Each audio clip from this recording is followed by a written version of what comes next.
এত পরিমাণ। হে ঈমানওয়ালাদের দলেরা ভালো করে শুনে নাও, যত পরিমাণে তুমি অপরাধ করো, যদিও তোমার বয়স হয়ে গেল আজকে 70, যদিও তোমার বয়স আজকে হয়ে গেল 80, যদিও তোমার বয়স হয়ে গেল আজকে 85, হে ঈমানওয়ালাদের দলেরা, হে মুরব্বি বাবারা ভালো করে শুনে নাও, তোমার তওবার দরওয়াজা বন্ধ হয় না। তোমার তওবার দরওয়াজা আমার মালিক খোলা রাখছেন।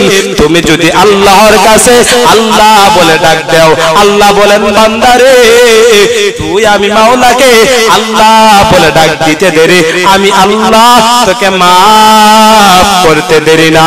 চিল্লায়া বলেন সুবহানাল্লাহ। কার কাছে তওবা করা লাগবে? আর আওয়াজ করে বলেন কার কাছে? কান্না করা লাগবে কার কাছে? হে ঈমানওয়ালাদের